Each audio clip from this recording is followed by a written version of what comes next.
খ্রিস্টানদের সাথে মুসলমানদের চুক্তি হবে, এবং এই চুক্তির ফলে তারা তৃতীয় আর এক শত্রুর বিরুদ্ধে যুদ্ধ করবে। সেই তৃতীয় শত্রু হিন্দু, ইহুদি অথবা বৌদ্ধ অথবা অন্য কেউ, আল্লাহ ভালো জানেন। সেই তৃতীয় শক্তির বিরুদ্ধে যুদ্ধে খ্রিস্টান এবং মুসলমানেরা বিজয়ী হবে, এবং তাদের মধ্যে ছোট্ট একটা বিষয় নিয়ে তর্ক বিতর্ক, গণ্ডগোল, এবং সেখান থেকে আবার যুদ্ধ। সে বিষয়টা হবে ক্রুশকে উঁচুতে উঠিয়ে সেটিকে বিজয়ী করার এক ঘোষণা, যেটা একজন মুসলমানের ইমানে আঘাত দেবে এবং সেও তাকে হত্যা করবে অথবা ক্রুশকে ভেঙে ফেলবে। তো এই যে খ্রিস্টান এবং মুসলমানের এবার মুখোমুখি দাঁড়িয়ে যাচ্ছে, এটিই হচ্ছে পৃথিবীর ইতিহাসের সবচেয়ে বড় যুদ্ধ। অতীতে যা যুদ্ধ হয়েছে সেগুলোও এর মতো নয়, আরও ভবিষ্যতে যা যুদ্ধ হবে সেগুলো এর মতো নয়, এবং ওই ঘটনার পরে আরও যা যুদ্ধ হবে সেগুলো এর মতো নয়। এটা পৃথিবীর ইতিহাসের সবচেয়ে বড় যুদ্ধ, যেটাকে বলা হয়েছে মালহামা, অথবা যেটা বাইবেল এবং অন্যান্য গ্রন্থে আর্মাগেড্ডন নামে উল্লেখিত আছে। এই যুদ্ধটা মূলত হবে মুসলমান এবং খ্রিস্টানদের মধ্যে, এবং এই যুদ্ধটা হবে তুরস্ক এবং সিরিয়ার সীমান্তবর্তী অঞ্চলে। তো এই ভয়ঙ্কর যুদ্ধের বর্ণনা দিতে গিয়ে রাসূলুল্লাহ সাল্লাল্লাহু আলাইহি ওয়াসাল্লাম বলেছেন যে এই ভয়ঙ্কর যুদ্ধ কিছু বর্ণনায় আছে 4 দিন, কিছু 5 দিন, কিছু 6 দিন, এবং এই ভয়ঙ্কর যুদ্ধে এত বেশি মানুষ মারা যাবে যে 1 মাস যদি একটা পাখি আকাশে উড়ে তবুও লাশের সারি শেষ করতে পারবে না, এবং মানুষ গনিমতের মাল পেয়ে খুশি হবে না এই জন্য যে ওয়ারিস নাই। 100 জন যদি একটা বংশে থাকে, 99 জনই মারা গেছে, তাহলে ওয়ারিস কে হবে? ওয়ারিস তো নাই। সুতরাং কী নিয়ে সে আনন্দ হবে, কার সাথে জিনিস ভাগ বাটোয়ারা করবে? এই জন্য গনিমতের মাল পেয়েও সন্তুষ্ট হবে না, খুশি হবে না। এত ভয়ঙ্কর যুদ্ধ হবে। এই যুদ্ধের কথা বলতে গিয়ে রাসূলুল্লাহ সাল্লাল্লাহু আলাইহি সাল্লাম বলেছেন, মদিনা থেকে তৎকালীন বিশ্বের সবচেয়ে আল্লাহওয়ালা, তাকওয়াবান, পরহেজগার, সর্বশ্রেষ্ঠ মানুষরা বের হয়ে আসবে এই যুদ্ধে অংশগ্রহণ করার জন্য, এবং তারা তাদের শাম, সিরিয়ার ভাইদের সাথে কাঁধে কাঁধ মিলিয়ে এই যুদ্ধে অংশগ্রহণ করবে। এই যুদ্ধের কথা বলতে গিয়ে রাসূলুল্লাহ সাল্লাল্লাহু আলাইহি ওয়াসাল্লাম আরও যেটি বলেছেন যে এই যুদ্ধের শেষে মুসলমানেরা বিজয়ী হবে, এবং বিজয়ী হওয়ার পরেই তারা কুস্তুনতুনিয়া বিজয় করবে। কুস্তুনতুনিয়া হচ্ছে আজকের তুরস্কের ইস্তাম্বুল, এবং যখন রাসূল সাল্লাল্লাহু আলাইহি ওয়াসাল্লাম এই হাদিস বলতেছেন তখন কুস্তুনতুনিয়া বাইজেন্টাইন এম্পায়ারের রাজধানী, এবং সুলতান মুহাম্মদ আল ফাতেহের পূর্ব পর্যন্ত প্রায় 700-800 বছর মুসলমানেরা লাগাতার চেষ্টা করেছে এই কুস্তুনতুনিয়া বিজয় করার জন্য, কিন্তু তারা কুস্তুনতুনিয়া বিজয় করতে পারেনি। সুলতান মুহাম্মদ আল ফাতেহ কুস্তুনতুনিয়া বিজয় করেছেন, সেটি এখন মুসলমানদের নগরী, কিন্তু রাসূল সাল্লাল্লাহু আলাইহি ওয়াসাল্লামের কথা অনুযায়ী বোঝা যাচ্ছে কিয়ামতের পূর্ব মুহূর্তে এটি আবারও বিজিত হবে। ফলত কিয়ামতের পূর্ব মুহূর্তে এটি হাতছাড়া হওয়ারও সম্ভাবনা আছে, যেহেতু আবার বিজিত হবে। এবং এই কুস্তুনতুনিয়া বিজয়ের কথা রাসূল সাল্লাল্লাহু আলাইহি ওয়াসাল্লাম আর এক হাদিসে এইভাবে উল্লেখ করছেন যে লা তাকুমুস সাআহ, ততদিন পর্যন্ত কিয়ামত হবে না যতদিন না ইসহাক আলাইহিস সালাতু ওয়াস সালামের বংশের 70,000 মানুষ এমন এক শহরে যুদ্ধ না করে যেই শহরের এক পাশে সমুদ্র এবং আর এক পাশে সমতল, জানিবুহাল বার ওয়া জানিবুহাল বাহর, এক পাশে সমুদ্র আর এক পাশে সমতল, ইসহাক আলাইহিস সালাতু ওয়াস সালামের বংশের। এই হাদিস থেকে বোঝা যায় যে আসলে ইসহাক আলাইহিস সালাতু ওয়াস সালামের বংশের আর কেউ এখন ইহুদি নাই। ইসহাক আলাইহিস সালাতু ওয়াস সালামের বংশের সবাই মুসলমান হয়ে গেছে। ফলত আজকের যারা নিজেদেরকে ইহুদি দাবি করতেছে তারা ব্লাডলি, রক্তগতভাবে ইব্রাহিম আলাইহিস সালাতু ওয়াস সালামের সাথে কানেক্টেড নয়, এবং এটা জেনেটিক্যালিও প্রুভ করা সম্ভব। কীভাবে? ইব্রাহিম আলাইহিস সালাতু ওয়াস সালাম হচ্ছেন সেমেটিক, সাম, এবং ইব্রাহিম আলাইহিস সালামের 2 ছেলে ইসহাক এবং ইসমাইল, তারাও হচ্ছে নূহ আলাইহিস সালাতু ওয়াস সালামের সন্তান, সামের বংশধর। ফলত তাদের গায়ের রং, আজকের আরব এবং আজকের ফিলিস্তিনের যে গায়ের রং, সেই গায়ের রং হচ্ছে তাদের গায়ের রং। তাহলে যারা নিজেকে ইব্রাহিম আলাইহিস সালাতু ওয়াস সালামের সন্তান দাবি করবে তাদের গায়ের রঙের সাথে গায়ের রঙের মিল থাকতে হবে। ইউরোপের সাদা চামড়া, যেটা ইয়াফেস, নূহ আলাইহিস সালাতু ওয়াস সালামের বংশধর ইয়াফেসের গায়ের রঙের সাথে মিলে, সেই সাদা চামড়ার কেউ এসে দাবি করবে যে না আমি ইব্রাহিমের সন্তান, এটা জেনেটিক্যালি মেলে না।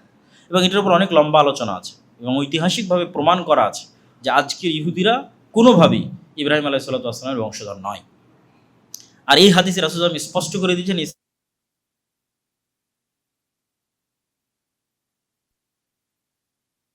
এক শহরে, যে শহরের এক পাশে সমুদ্র এবং এক পাশে সমতল, এবং এই শহর কোনো অস্ত্র দিয়ে বিজয় হবে না। এই শহর বিজয় হবে মুজাহিদদের মুখের ধ্বনিতে, আল্লাহু আকবার, লা ইলাহা ইল্লাল্লাহ, এই আওয়াজে দেওয়াল পড়ে যাবে এবং বিজয় হবে। তো ব্যাখ্যাকারগণ এই শহরকে অধিকাংশই লিখেছেন যে এই শহর হচ্ছে ইস্তাম্বুল, যেটা ওই যে যুদ্ধ হচ্ছে ভয়ঙ্কর যুদ্ধ, ওই যুদ্ধের পরে বিজয় হবে। আবার কেউ কেউ লিখেছেন এই শহর হচ্ছে ইতালির রাজধানী রোম, কেননা কিছু কিছু হাদিসে, যদিও ওই হাদিসগুলো জয়ীফ, কিছু কিছু হাদিসে রোম শব্দটা আছে। রাসূল সাল্লাল্লাহু আলাইহি ওয়াসাল্লামকে জিজ্ঞেস করা হচ্ছে, এটা জয়ীফ হাদিস, যে আল্লাহ নবী মুসলমানের আগে কুস্তুনতুনিয়া বিজয় করবে না আগে রোম বিজয় করবে। তো দুটি ব্যাখ্যাই হতে পারে, আল্লাহু আলাম। কেন হতে পারে সেটাও বলে দিই, যে এই যুদ্ধে খ্রিস্টানেরা যেহেতু তাদের সর্বোচ্চ শক্তির সমাবেশ ঘটাবে, যা পৃথিবীর ইতিহাসের সবচেয়ে বড় যুদ্ধ হবে, এবং রাসূল সাল্লাল্লাহু আলাইহি ওয়াসাল্লামের বলা ভাষা অনুযায়ী প্রায় 10 লক্ষ সেনাবাহিনী এই যুদ্ধে অংশগ্রহণ করবে, একদম পদাতিক মাঠে উপস্থিত থাকবে 10 লক্ষ। তাহলে এত বিশাল সৈন্য সমাবেশ করার পরে যখন খ্রিস্টানরা পরাজিত হয়ে যাবে, তখন মুসলমানদেরকে বাধা দিবে এরকম কোনো শক্তি পৃথিবীতে থাকবেই না। কেননা সবচেয়ে বড় যুদ্ধ তো হয়ে গেছে, যেই যুদ্ধে খ্রিস্টানরা তাদের সবচেয়ে বেশি শক্তির বহিঃপ্রকাশ ঘটিয়েছে, সেই যুদ্ধে তাদের পরাজয় হয়েছে। ফলত এখন সামনে বাধা দানকারের কেউ নাই, এখন শুধু বিজয় আর বিজয়। সেই বিজয় ইস্তাম্বুল হতে পারে, সেই বিজয় ইতালির রাজধানী রোম হতে পারে, সেই বিজয় পুরো ইউরোপ হতে পারে। এবং এগুলো ঈসা আলাইহিস সালাতু ওয়াস সালাম আসার পূর্বেই, দাজ্জাল আসার পূর্বেই। এই জন্য অনেক মানুষ যারা শুধু এই হতাশাতেই থাকে যে আর কিচ্ছু হবে না, যেই দিন ইমাম মাহদি আসবে সেই দিন হবে, যেই দিন ঈসা আলাইহিস সালাম আসবে সেই দিন হবে। কিন্তু হাদিসের কনটেক্সট বলতেছে যে দাজ্জাল আসার পূর্বেই, ঈসা আলাইহিস সালাম আসার পূর্বেই মুসলমানেরা সারা পৃথিবী বিজয় করে নেবে। আমার এবং আপনার মতো সাধারণ মানুষেরা, নতুন কোনো নবী ছাড়া, নতুন কোনো কোরআন ছাড়া এবং নতুন কোনো হাদিস ছাড়া, নতুন কোনো নবী ছাড়া, নতুন কোনো নবীর সহচর্য ছাড়া, নতুন কোনো নবীর সোহবত ছাড়া, নতুন কোনো কোরআনের সোহবত ছাড়া, সহচর্য ছাড়া, নতুন কোনো হাদিসের সহচর্য ছাড়া, যেই কোরআন এবং যে হাদিস আমাদের কাছে আছে, এই কোরআন এই হাদিস, এবং যেমন আমাদের মাঝে কোনো নবী নাই, এরকম কোনো নবীবিহীন অবস্থাতেই আমাদের মতো সাধারণ মানুষরা সারা পৃথিবী বিজয় করে নেবে এই কোরআন দিয়ে, এই হাদিস। এই জন্য কাজের অনেক কিছু আছে। আপনি শুধু শেষ জামানার বিষয় নিয়ে আলোচনা করবেন আর সেগুলো নির্ধারণ করতে থাকবেন, কিন্তু ওগুলোর চেয়ে বড় জিনিস তো আপনার কাছে আছে, সেটা কোরআন এবং হাদিস। এটা থেকেই তো এত বড় বিজয় হবে। তাহলে ওই কোরআন এবং হাদিসের উপর আমল করাই তো কাজ। এটা সব শেষে আরও একবার বলবো এই কথাটা। তো এই ঘটনার পরে যখন মুসলমানদের বিজয় অভিযান আর থামছে না, চলছেই, তখন এটাকে থামানোর জন্যই শয়তান আড়াল থেকে বলবে দাজ্জাল তোমাদের বাড়ি ঘরে প্রবেশ করে গেছে, এবং এটা হবে পৃথিবীর ইতিহাসের সবচেয়ে বড় শকিং নিউজ।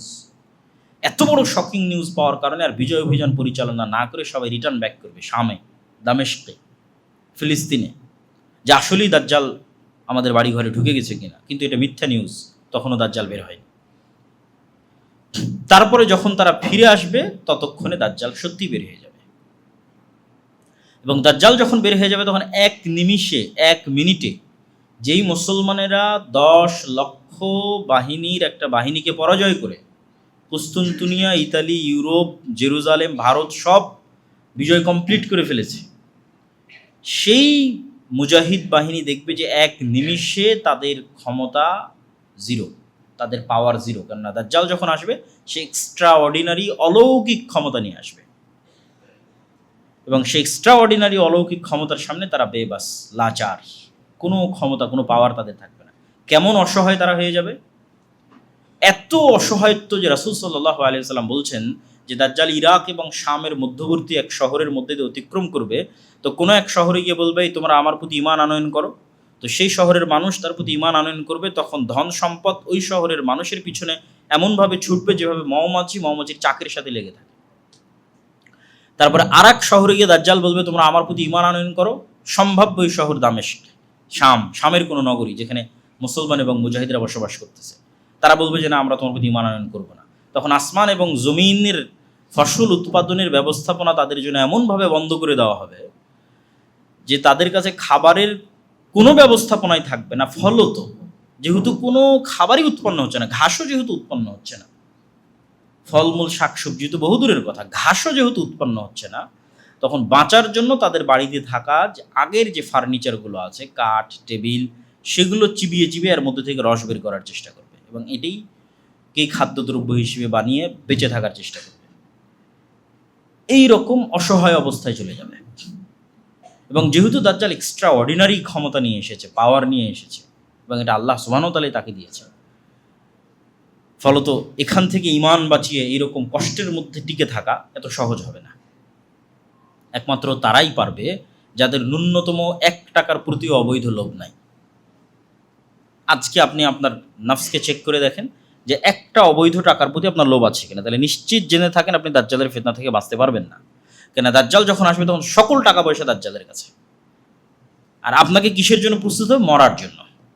কিচ্ছু থাকবে না, টাকা পয়সা, না ধন দৌলত, না খাবার দাবার, না বাড়িঘর, মৃত্যু, সাক্ষাৎ মৃত্যু।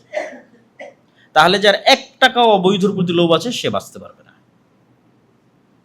এটাই হলো চেক পয়েন্ট যে আপনার ইমানের, তাহলে আপনার 1 টাকাও অবৈধ লোভের প্রতি যেন না থাকে এবং আপনি মৃত্যুকে যেন ভয় না পান, বরং মৃত্যুকে আপনি জান্নাতে যাওয়ার ওসিলা মনে করেন।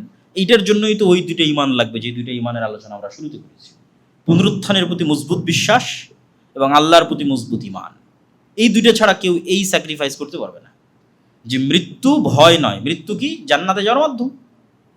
ফলত আনন্দের সাথে সে মৃত্যুকে অ্যাকসেপ্ট করবে এবং দাজ্জালের যেটা জাহান্নাম হবে সেটার মধ্যে ঢুকে যাবে, আর দাজ্জালের যেটা জান্নাত হবে সেটাকে ধোঁকা মনে করবে। এই লেভেলের ইমান সে কোথায় থেকে অর্জন করবে? এই লেভেলের ইমান ছিল আসহাবুল উখদুদের ইমান, আসহাবে কাহাফের ইমান। আসহাবে কাহাফ তাদের ইমান বাঁচানোর জন্য সারা পৃথিবী থেকে ডিসকানেক্টেড হয়ে গেছে, যে আমরা ইমান বিক্রি করব না, কিন্তু সারা পৃথিবী থেকেই ডিসকানেক্টেড, আলাদা গুহায় গিয়ে আশ্রয় নিয়েছে। এই জন্য বলা হয়েছে দাজ্জালের ফিতনা থেকে বাঁচতে চাইলে সূরা কাহাফ বা সূরা কাহাফের প্রথম 10 আয়াত, কেন সূরা কাহাফের মধ্যে অনেক শিক্ষণীয় টিচিংস আছে এবং কোরআনের সবচেয়ে ব্যতিক্রম 4-4টা ঘটনা এই সূরা কাহাফের মধ্যে উল্লেখ করা আছে। এত ব্যতিক্রম কোরআনে যত ঘটনা উল্লেখ করা আছে তার মধ্যে সবচেয়ে ব্যতিক্রম ঘটনা হলো এগুলো। যেমন জুলকারনাইনের সাথে ইয়াজুজ মাজুজের সাক্ষাৎ, যেই ইয়াজুজ মাজুজ আবার পৃথিবীতে আসবে, এটা একটা ব্যতিক্রম ঘটনা। জুলকারনাইন কোথায় গেল, কোথায় ইয়াজুজ মাজুজকে পেল, আর কোথায় তাদেরকে আড়াল করে রাখলো। তারপর আসহাবে কাহাফের ঘটনা, তারপর হচ্ছে খিজির আলাইহিসসালাতু ওয়াসসালামের সাথে মুসা আলাইহিস সালামের সাক্ষাতের ঘটনা। এটা আরও আশ্চর্যের, যে মুসা আলাইহিস সালাম দাবি করছে তিনি সবচেয়ে জ্ঞানী, আল্লাহ বলছে না আমার আরও একজন জ্ঞানী বান্দা আছে। কোথায়? আল্লাহ কোনো শহর বলে না, গ্রাম বলে না, লোকেশন এক্সাক্ট বলে না, বলে মাছ নাও, সমুদ্রের ধার দিয়ে হাঁটতে থাকো, যেখানে জীবিত মরা মাছ জীবিত হয়ে যাবে সেখানে পাবা।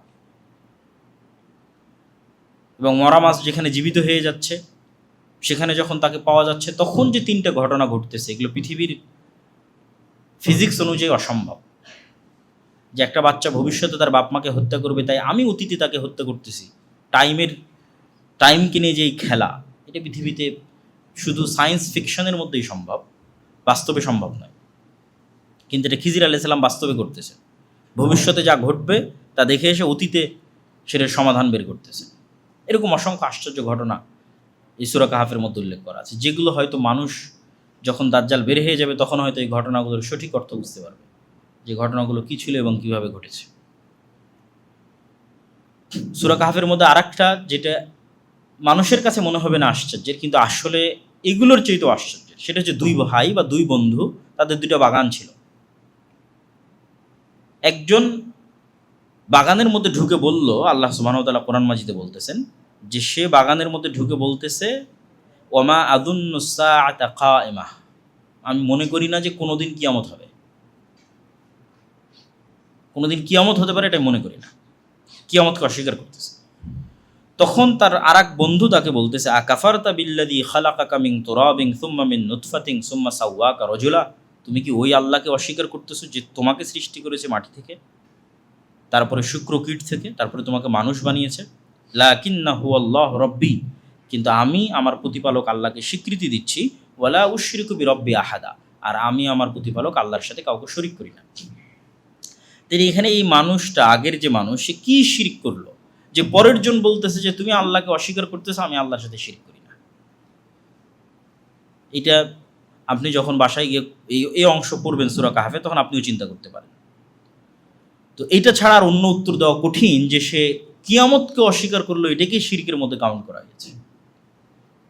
বলে আযুন্নু সাআতা কায়িমা, আমি মনে করি না যে কোনোদিন কিয়ামত হবে। মানে বিশাল বাগানের আলিশান শান শৌকত মর্যাদা দেখে তার মনে হয় না যে আর কোনোদিন কিয়ামত হতে পারে। তো পৃথিবীর শান শৌকত চাকচিক্য আসলে এমন লেভেলে পৌঁছে যাবে যে কিয়ামত যে হতে পারে এই বিশ্বাসই মানুষের মধ্যে থেকে উঠে যাবে, আর এই বিশ্বাস উঠে গেলেই তো ফিতনার মধ্যে পড়ে যাবে।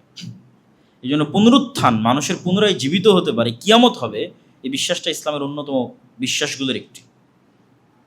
তো সূরা কাহাফের এই 4টে ঘটনা থেকে আলাদা আলাদা করে আলোচনা করা এবং শিক্ষার অনেক কিছু আছে। যদি অন্য কোনো দিন সময় হয় আমরা ওই শিক্ষণীয় বিষয়গুলো আলোচনা করবো ইনশাল্লাহ। তো আমরা যেখানে ছিলাম যে দাজ্জালের এই ফিতনা, এই ভয়ঙ্কর ভয়াবহ ফিতনায় মুসলমানেরা একদম অসহায়, কিচ্ছু নাই। আর ঠিক দাজ্জাল যখন আসতেছে তখন আসলে খ্রিস্টান এবং ইহুদিরা অসহায়, কেন ওই যে ভয়ঙ্কর যুদ্ধে তাদের পরাজয় হয়েছে এবং মুসলমানেরা সব বিজয় করে নিচ্ছে। ফলত দাজ্জাল দাজ্জালও মাসিহ, ঈসাও মাসিহ, দুইজনই উদ্ধারকারী, দুইজনই বিপদ থেকে উদ্ধারকারী।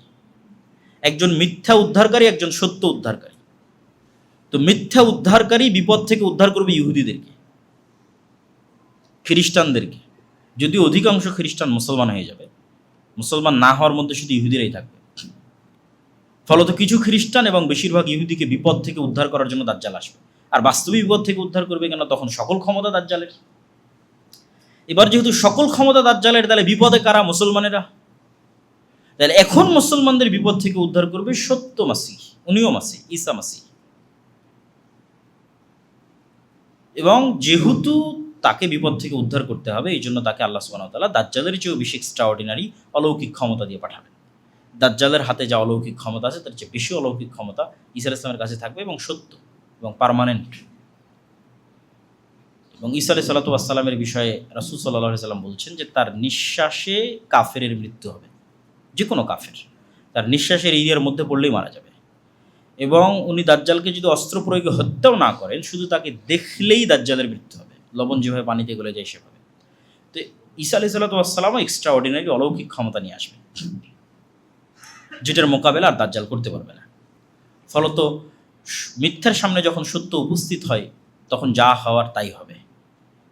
মিথ্যা মাসিহের সামনে যখন সত্য মাসিহ উপস্থিত হবে তখন তার সকল মিথ্যার জাল ফাঁস হয়ে যাবে এবং সে পরাজিত হবে, তাকে হত্যা করবে ঈসা ইসলাম নিজে হাতে। এবং ওই যে ইহুদিরা বিভিন্ন পাথর এবং গাছের আড়ালে আশ্রয় নেবে, ওই ঘটনা এখন ঘটবে। সকল হাদিসকে মিলালে এই ঘটনা এখনই ঘটবে, যে দাজ্জালের সাথে যে 70,000 আসপাহানের ইহুদিরা থাকবে, এরা তখন দাজ্জালের মৃত্যুর পর বিভিন্ন পাহাড়ের গুহায়, পাথরে, গাছের আড়ালে লুকাবে। তখন ওই যে অলৌকিকত্ব একবার প্রকাশ পেয়ে গেছে, গায়েবের অলৌকিকত্ব একবার প্রকাশ পেয়ে গেছে, ওটা আরও বিভিন্ন জায়গায় দেখা যাবে। তখন গাছ এবং পাথরও বলা শুরু করবে, ইয়া আব্দাল্লাহ, হে আল্লাহর বান্দা, আসো, এখানে একজন ইহুদি লুকিয়ে আছে, তাকে হত্যা করো। এবং যেই পৃথিবীর সবচেয়ে বড় ফিতনা, যেই ঈসা আলাইহিস সালামের হাত দিয়ে ধ্বংস হলো, সেই ঈসা আলাইহিস সালামকে আল্লাহ সুবহানাহু ওয়া তাআলা বলবেন, এখন যে ফিতনা আসবে সেটা তুমিও মোকাবেলা করতে পারবে না, এটা হচ্ছে ইয়াজুজ মাজুজের ফিতনা। তাহলে পৃথিবীর সবচেয়ে ভয়ঙ্কর ফিতনা দাজ্জালের ফিতনা, যা মোকাবেলা করতে পারেনি স্বাভাবিক মুমিন মুজাহিদরা, যারা কোনো নবী ছাড়াই, কোনো নতুন কোরআন এবং নতুন হাদিস ছাড়াই সারা পৃথিবী বিজয় করে ফেলেছে, তারা দাজ্জালের ফিতনার সামনে তাদের ঈমান ধরে রাখতে পারবে, কিন্তু দাজ্জালের সাথে ফাইট দিতে পারবে না। এবার যেই ঈসা আলাইহিস সালামের মাধ্যমে দাজ্জালকে পরাজিত করা হলো, সেই ঈসা আলাইহিস সালামকে বলা হবে যে এখন যারা আসবে তাদের সাথে আপনিও পারবেন না, ফলত আপনি তুর পাহাড়ে গিয়ে আশ্রয় নেন, মুমিন মুজাহিদদেরকে সহ তুর পাহাড়ে আশ্রয় নেন। এবং ইয়াজুজ মাজুজের সংখ্যাধিক্যের কথা বলতে গিয়ে রাসূলুল্লাহ সাল্লাল্লাহু আলাইহি সাল্লাম বলেছেন, এটা সহিহ হাদিস, যে বনু আদমের প্রতি ১,৯৯৯ জন জাহান্নামে, আদমের সন্তানের প্রত্যেক ১,৯৯৯ জাহান্নামে। এই হাদিস শুনে সাহাবায়ে কেরাম অত্যন্ত ভীত সন্ত্রস্ত হয়ে গেলেন, যে প্রতি ১,৯৯৯ মানে আমরা কেউ তাহলে আর জান্নাতে যেতে পারতেছি না, সম্ভব নয়। তখন রাসূল সাল্লাল্লাহু আলাইহি ওয়াসাল্লাম তাদেরকে আশ্বস্ত করলেন যে এই ৯৯৯ জন জাহান্নামে যাবে, এর অধিকাংশ, এখানে আর পরিমাণ বলেননি, এর অধিকাংশ ইয়াজুজের মাজুজের বংশধর, তথা ইয়াজুজ মাজুজ আদমের সন্তান, দাজ্জাল আদমের সন্তান। দাজ্জাল মানে কোনো দেশ, কোনো প্রযুক্তি, এআই, চ্যাট জিপিটি, আমেরিকা না, দাজ্জাল মানুষ এবং আদমের সন্তান। ইয়াজুজ মাজুজ মানুষ এবং আদমের সন্তান। তো যদি আমরা ৯৯৯ না ধরি, ৯০০ ধরি, যে অধিকাংশ মানে ৯০০ ধরেন, এমনি এক্সাম্পল, ফর এক্সাম্পল, এক্সাক্ট কত আল্লাহ ভালো জানে, তাহলে আদম থেকে না কিয়ামত পর্যন্ত যা মানুষ এসেছে, ইয়াজুজ মাজুজকে তার ৯০০ গুণ হতে হবে। এখনকার ৬০০ কোটি মানুষের ৯০০ গুণ নয়, আদম থেকে না কিয়ামত পর্যন্ত যা মানুষ আসবে তার ৯০০ গুণ হচ্ছে ইয়াজুজ মাজুজ। তাহলে তাদের সংখ্যা কত বিশাল হতে পারে, কত ব্যাপক হতে পারে। তো এখানে একটা প্রশ্ন স্বাভাবিকভাবে মানুষের মনে উত্থাপিত হয়, যে কোথায় সেই দাজ্জাল আর কোথায় সেই ইয়াজুজ মাজুজ, এখন কেন তাদেরকে আমরা দেখি না? বিশেষ করে বিজ্ঞানের এই উৎকর্ষতা, বিজ্ঞানের এই সফলতা মানুষকে অনেক সময় এই বিষয়গুলোকে অস্বীকার করার দিকে নিয়ে যায়। অথচ আমি চিন্তা করি যে মানুষ যদি উল্টা দিক থেকে চিন্তা করে, সায়েন্সকে এই অ্যাঙ্গেলে চিন্তা না করে, ভিন্ন অ্যাঙ্গেলে চিন্তা করে, তাহলে মানুষ চিন্তা করতে পারবে যে মানুষ যদি এত দূর করতে পারে, আল্লাহ তাহলে কত দূর পারে। তখন অ্যাঙ্গেলটাই ভিন্ন হয়ে যাবে, চিন্তা করার স্টাইলটাই ভিন্ন হয়ে যাবে। যে আপনি সায়েন্সকে দেখে পরকাল এবং কিয়ামতকে অস্বীকার করবেন না, আরও পরকাল চাক্ষুষ দেখতে পাবেন যে মানুষই করতে পারছে, তার আল্লাহ কী করতে পারে। আমার ফিঙ্গারপ্রিন্ট দিয়ে পুলিশ ধরে ফেলতেছে, ফরেন্সিক রিপোর্ট দিয়ে পুলিশ ধরে ফেলছে, এই রিভলভার আমি ইউজ করেছি, এটা যে মানুষ করতে, আল্লাহ কী করতে পারে কিয়ামতের মাঠে। তো চিন্তার ধরনটা পাল্টালে বর্তমান যে সায়েন্স, এটা আপনাকে আরও গায়েবকে চোখে দেখার সুযোগ দিবে। আজ থেকে 200 বছর আগের মানুষ এগুলো দেখার সুযোগ পেত না, দেখতেছে। তো ফলত আপনার ঈমান আরও মজবুত হওয়া উচিত। তো স্পেসিফিক এটার যেটা উত্তর, সেটা হচ্ছে যে আল্লাহু আলা কুল্লি শাইইন কাদির, আল্লাহ সকল কিছুর উপর ক্ষমতাবান। ফেরেশতা এবং জিনের অস্তিত্বের উপর বিশ্বাস করা যেমন আমাদের ঈমানের অংশ, অথচ আমরা তাদের দেখি না, কেন প্রত্যেকটা সৃষ্টিকে আল্লাহ সুবহানাহু ওয়া তাআলা তার নিজস্ব সীমাবদ্ধতার মধ্যে রেখে দিয়েছে। একটা পিঁপড়ার দেখার সীমাবদ্ধতা আর একটা মানুষের দেখার সীমাবদ্ধতা এক নয়। একটা সাপের দেখার সীমাবদ্ধতা আর একটা মানুষের দেখার সীমাবদ্ধতা এক নয়। ফলত সবার কাছেই একজন আর একজনের হুবহু ওই রকম নয়। যে আমি আমাকে যেমন মনে করতেছি, পিঁপড়া আমাকে ঠিক সেরকমই মনে করে, এটা সম্ভব নয়। পিঁপড়ার কাছে পৃথিবীর সঙ্গে আমার দৃশ্য, এই পৃথিবীর স্টাইল ভিন্ন। তার সীমাবদ্ধতার মধ্যে সে আছে, মাছের সীমাবদ্ধতার মধ্যে সে আছে। সবাইকে আল্লাহ এক একটা সীমাবদ্ধতার মধ্যে রেখে দিয়েছে। এগুলো এক একটা আলাদা আলাদা জগৎ। পিঁপড়ার জগৎ আলাদা, সাপের জগৎ আলাদা, মাছের জগৎ আলাদা, ঠিক সেরকম ফেরেশতা এবং জিনদের জগৎ আলাদা। ওরা যেমন আমাদের লেভেল পর্যন্ত পৌঁছতে পারতেছে না, আমরা তেমন ওদের লেভেল পর্যন্ত পৌঁছতে পারবো না। ডাইমেনশন ভিন্ন। অথচ ওরা আমাদেরকে দেখাচ্ছে পরিপূর্ণরূপে দেখতে পাচ্ছে, ঠিক আমরা যেমন পিঁপড়াকে পরিপূর্ণরূপে দেখতে পাচ্ছি, অথচ পিঁপড়া তার পাল্টা আমাকে পরিপূর্ণরূপে আমাকে অ্যানালাইসিস করতে পারতেছে না। তো এই স্টাইলেও আল্লাহ সুবহানাহু ওয়া তাআলা রেখে দিতে পারেন। আল্লাহ ভালো জানেন আল্লাহ সুবহানাহু ওয়া তাআলা কীভাবে রেখেছেন। এবং আল্লাহ সুবহানাহু ওয়া তাআলার পবিত্র কোরআনের বর্ণনা অনুযায়ী যে আসমান সৃষ্টিতে আল্লাহর যা সময় লেগেছে, জমিন সৃষ্টিতে আল্লাহর তাই সময় লেগেছে। এবং আল্লাহ আসমানকে যেমন 7টা সৃষ্টি করেছে, জমিনকেও তেমন 7টা সৃষ্টি করেছে। ফলত আসমানের যে বিশালতা, জমিনেরও কাছাকাছি ওরকমই বিশালতা হওয়ার সম্ভাবনা আছে। তো জমিন মানে শুধু আমাদের এই এক জমিনেই শেষ তা নয়। আর আল্লাহ বলেছেন প্রত্যেক জমিনে তার আদেশ অবতীর্ণ হয়। তানাজ্জালুল আমরু বাইনাহুন্না, প্রত্যেক জমিনে তার আদেশ অবতীর্ণ হয়। ফলত আল্লাহ সুবহানাহু ওয়া তাআলা চাইলে দাজ্জাল এবং ইয়াজুজ মাজুজকে ভিন্ন জমিনেও রাখতে পারেন। কিন্তু নিশ্চিত করে বলা সম্ভব নয় যে তারা এই পৃথিবীতেই নাই অথবা অন্য পৃথিবীতে আছে। আমাদের ঈমান রাখতে হবে যে আল্লাহ এবং আল্লাহ রাসূল যেভাবে বলেছেন সেভাবেই ঘটবে। এবং পৃথিবী ধ্বংসের যদি আর একদিনও বাকি থাকে তবুও ঘটবে। কিন্তু সম্ভাবনা আছে। আল্লাহ যেমন এই পৃথিবীতেও রাখার সক্ষম, ঠিক অন্য পৃথিবীতেও রাখতে সক্ষম। আর দাজ্জালের আগমনটা পুরোটাই একটা ব্যতিক্রম, এক্সট্রা অর্ডিনারি কার্যকলাপ, যেগুলো মানুষ কখনো কল্পনা করেনি। সেই কার্যকলাপগুলোর মধ্যে দিয়ে যাবে। যেমন রাসূল সাল্লাল্লাহু আলাইহি ওয়াসাল্লাম বলছেন, দাজ্জালের প্রথম দিন হবে 1 বছরের সমান, দ্বিতীয় দিন হবে 1 মাসের সমান, তৃতীয় দিন হবে 1 সপ্তাহের সমান। আল্লাহ চাইলে আল্লাহর সরাসরি আদেশে এটা সংঘটিত করতে পারেন। যে আল্লাহ সুবহানাহু ওয়া তাআলা সূর্যকে 1 মাসের জন্য প্রলম্বিত করে দিলেন, দিনকে 1 বছরের জন্য প্রলম্বিত করে দিলেন। কিন্তু আল্লাহর সুন্নাত বিবেচনা করলে দেখা যায় যে আল্লাহ সুবহানাহু ওয়া তাআলা যা কিছু ঘটান ধারাবাহিক ঘটনার পরিপ্রেক্ষিতে এবং পরিক্রমায় ঘটান। বেশিরভাগ ক্ষেত্রে 90 থেকে 99% সময় আল্লাহর সুন্নাত এটি যে প্রতিটি ঘটনা ধারাবাহিক ঘটনার পরিপ্রেক্ষিতে ঘটে। ইউসুফকে কুয়া থেকে বের করতে হবে, তার জন্য আল্লাহ ফেরেশতা দিয়ে তাকে বের করে নিবে, সাধারণত এরকম হয় না। কিন্তু আল্লাহ চাইলে পারতেন। ওটাও একটা ঘটনার মাধ্যমে ঘটবে। একদল মানুষের খাবারের প্রয়োজন, পানির প্রয়োজন, তারা দেখতেছে ওখানে পাখি উঠতেছে, তাহলে ওখানে মনে হয় পানি আছে, সেই কুয়াতে যাবে, সেখানে বালতি ফেলবে, দেখবে একটা বাচ্চা বেরিয়ে আসলো ইউসুফ। আল্লাহ সুবহানাহু ওয়া তাআলা ইউসুফ আলাইহিস সালাম যখন জেলে, তখন চাইলে জিবরাইল দিয়ে ফেরেশতা দিয়ে দেওয়াল ভেঙে তাকে জেল থেকে বের করে দিতে পারতেন। কিন্তু ওইটাও আল্লাহ একটা ঘটনার পরিক্রমার মধ্যে দিয়ে ঘটাচ্ছেন। উনি 7 বছর জেল খাটবেন, তারপরে তার যারা সঙ্গী ছিল তাদেরকে সে দিনের দাওয়াত দিবে। ওই সঙ্গীরা যখন মুক্তি পাবে, বাদশাহ একটা স্বপ্ন দেখবে, সেই স্বপ্নের ব্যাখ্যা কেউ করতে পারবে না। ওই সঙ্গী তখন বাদশাকে বলবে যে এই স্বপ্নের ব্যাখ্যা একজন জানে, যে জেলের মধ্যে আছে। এবার ওটার ওসিলায় সে জেল থেকে বের হবে। কত সূক্ষ্মভাবে একটার পর আর একটা ঘটতেছে। তো আল্লাহর সুন্নাত দেখলে বোঝা যায় ঘটনার ধারাবাহিকতাতেই ঘটার কথা। তথা এটা পৃথিবীর ইতিহাসের একটা ভয়ঙ্কর ঘটনা যে পৃথিবী একদিন হবে 1 বছরের সমান। তাহলে বড় কোনো ঘটনার পরিপ্রেক্ষিতে এই ঘটনা ঘটবে।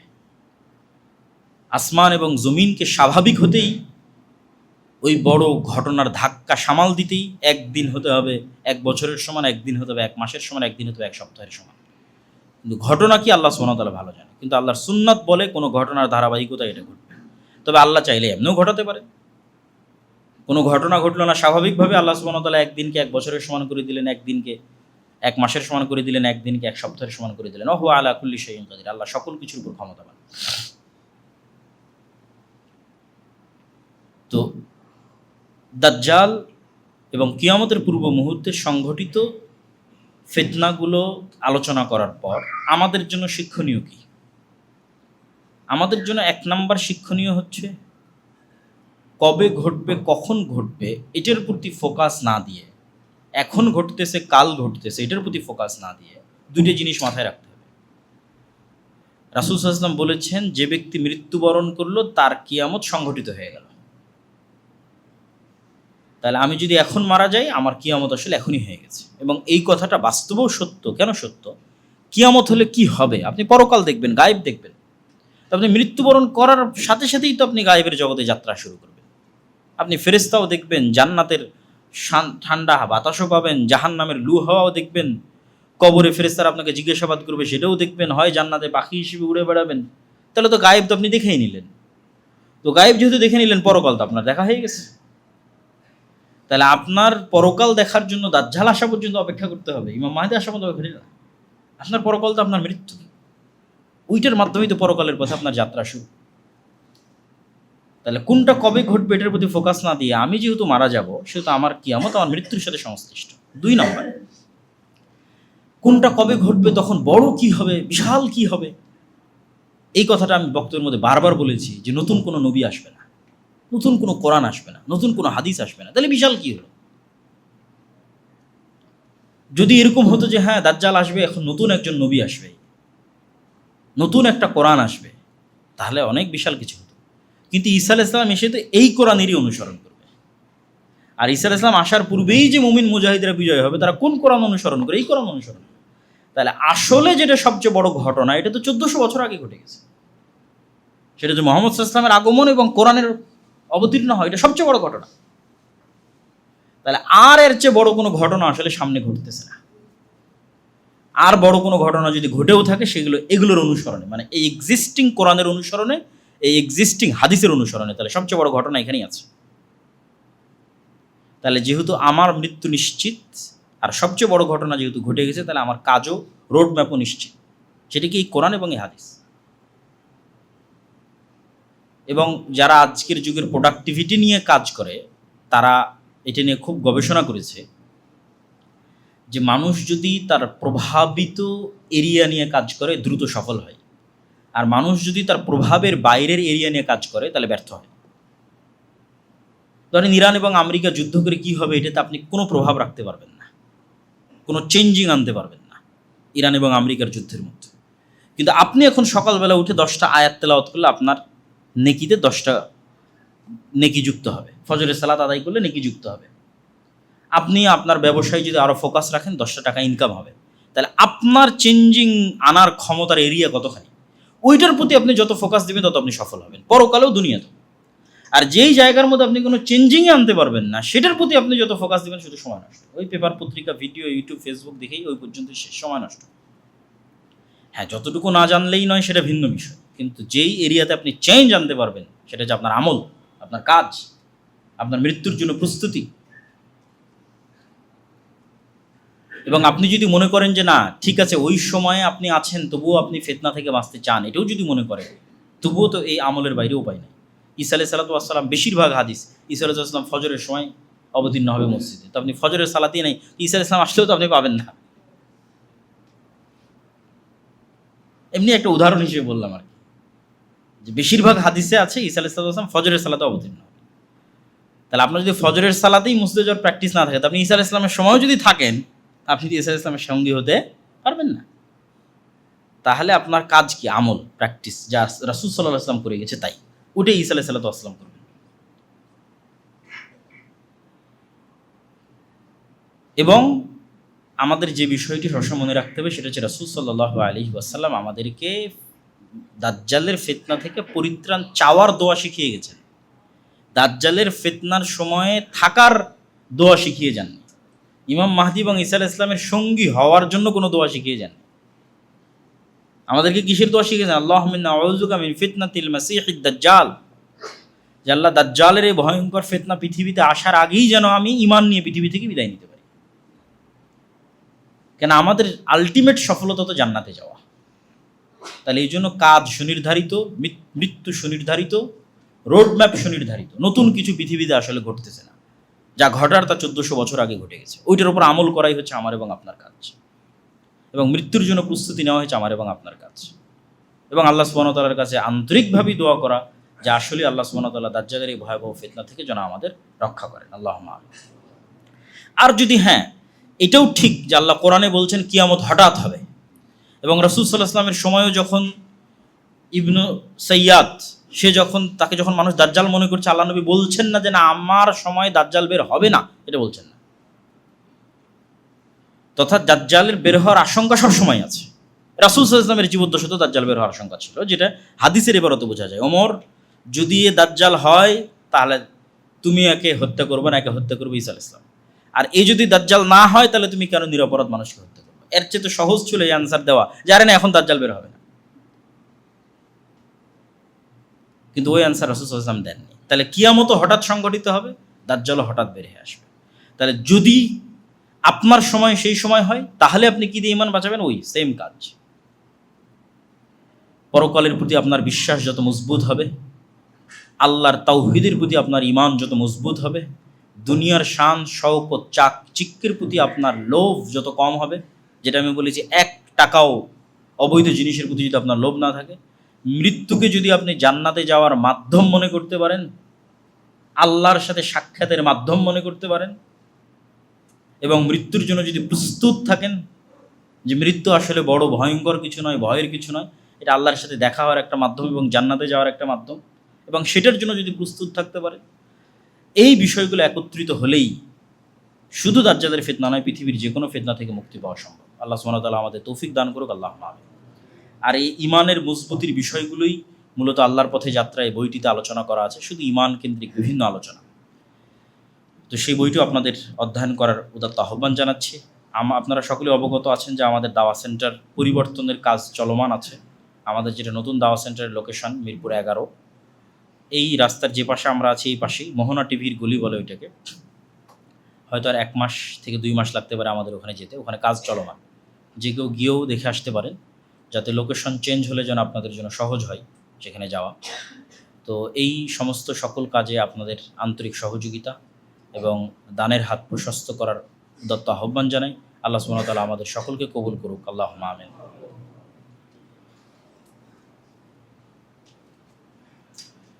আলহামদুলিল্লাহি ওয়াহদা ওয়াসসালাতু ওয়াসসালামু আলা মান লা নাবিয়্যা বা'দা। ইয়া আইয়ুহাল্লাযীনা আমানু সাল্লু আলাইহি ওয়া সাল্লিমু তাসলিমা। আল্লাহুম্মা সাল্লি আলা মুহাম্মাদ ওয়া আলা আলি মুহাম্মাদ কামা সাল্লাইতা আলা ইব্রাহিম ওয়া আলা আলি ইব্রাহিম ইন্নাকা হামিদুম মাজিদ। আল্লাহুম্মা বারিক আলা মুহাম্মাদ ওয়া আলা আলি মুহাম্মাদ কামা বারাকতা আলা ইব্রাহিম ওয়া আলা আলি ইব্রাহিম ইন্নাকা হামিদুম মাজিদ। ربنا ظلمنا أنفسنا وإن لم تغفر لنا وترحمنا لنكونن من الخاسرين. ربنا ظلمنا أنفسنا وإن لم تغفر لنا وترحمنا لنكونن من الخاسرين. ربنا ظلمنا أنفسنا وإن لم تغفر لنا وترحمنا لنكونن من الخاسرين. ربنا آتنا في الدنيا حسنة وفي الآخرة حسنة وقنا عذاب النار. ربنا آتنا في الدنيا حسنة